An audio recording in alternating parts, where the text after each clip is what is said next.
కోటిని కోయ్ అనుకుంటా. నేను సైనిక్పురిలో నాకు కోయ్ అని కోకొచ్చిన. అంటే యాక్చువల్గా మా మరదలు అడిగిందనమాట ఇట్లా పోదామని.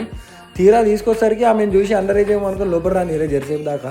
కానీ లోపలికి వచ్చిన తర్వాత అంబియన్స్ అయితే మస్తుండే. కానీ వచ్చిన ఒక 15 నిమిషాలకి ఫుల్ వర్షం. ఈ అంబియన్స్ చూసుకుంటే ఈ వర్షం చూసుకుంటే చాలా నచ్చింది. కాకపోతే మేము ఫుడ్ ఆర్డర్ చేసినాము. ఫుడ్ ఆర్డర్ చేసినాక నా మరదలు ఉంటుందేమో ఒక 1 hour 2 hour అని అనుకున్నా. కాకపోతే తినగానే నిద్ర రోజు బాగా అనుకుంటే వెళ్ళిపోయింది. ఇక నేను మా ఫ్రెండ్స్ జెర్సేపు ఆడనే ఉన్నాం. ఉండి జర టైంపాస్ చేసి ఒక 10-11 దాకా, ఎందుకంటే పోదాం అనుకుంటే మాది బండి ఉంది బయటనేమో ఫుల్ వర్షం ఉందని. వర్షం తగ్గేదాకా ఆడనే ఉండే. లాస్ట్కి బిల్లు చూసిన నేను. బిల్లు ఎంత అయిందంటే 4500 అయింది దగ్గర. కాకపోతే నాకు ఈ బిల్లులో షాక్ వచ్చింది ఏంటంటే దగ్గర జస్ట్ 500 మాత్రం ఒక బర్గర్కి వేసిండు. అది ఎంత చెత్తగా ఉందంటే అంత చెత్త ఉంది బర్గరు.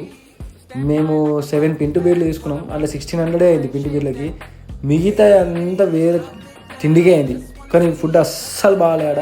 నేను అసలు రికమెండ్ అయ్యే దీన్ని బార్ అండ్ రెస్టారెంట్ని. మీరు ఇంకా ఎక్కడికైనా పోవాలనుకుంటే వర్రి. ఇదే సైనిక్పూర్లో ఉంది, పోకుర్రి.